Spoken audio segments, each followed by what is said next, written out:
Hi guys, welcome back to my channel. Today I have a quick video to show you how to refill these bunch of balloons. If you've never tried these water balloons, they're amazing.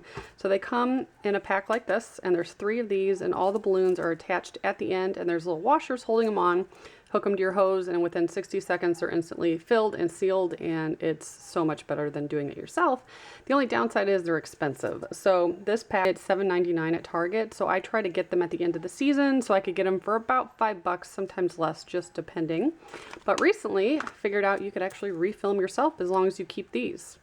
So here is a bag of just plain water balloons. Got these at Target for $2.99. You do have to either buy the little tiny washers or you can just pick them up from the yard. So they stay on the balloon, so they're very easy to spot, and you just roll them down. I always go the opposite end from where the little lip is because it kind of gets stuck there, but they're super tiny. And once you have all those, all you do is put your balloon over it. I guess I'll use yellow so you can see it better. And it did take a minute for me to figure this out, but once you get the hang of putting them on there, because they're so tiny, it's fine and it goes really quickly.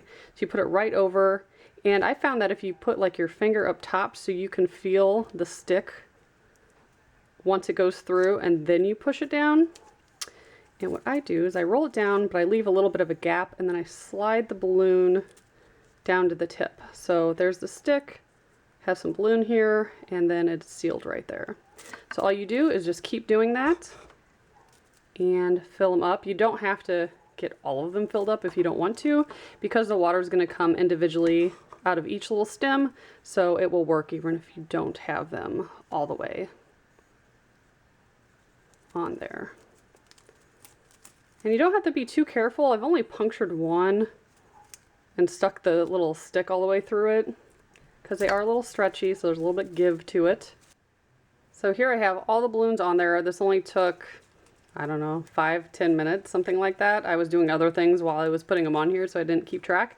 But it does not take long at all. Once you do a couple of them, you get the hang of it. So I will go fill them up and show you how it goes. As soon as I went outside, my camera started fogging up, so I do apologize for that. But one of many tricks I've learned is I like to fill mine up in a shallow baby pool that has water in it, or any kind of container with a little bit of water, because if you were to do this just on the grass, they're gonna pop. Or on any kind of surface that isn't nice and bouncy, they're gonna pop. So the trick is knowing when to lift up the hose so that they can all fall off. If you do it too soon and they're too small, they don't explode well when you throw them. If you wait too long, they start breaking before you can lift them up or even pick them up. So I like to wait until one pops or they're a certain size, and you get used to it really quickly once you've done it a few times. But this is how they look, and this works excellent. I've been doing it all summer, and like I said, I got 500 water balloons for $2.99 at Target, so super cheap and affordable. Thanks so much for watching. Bye guys.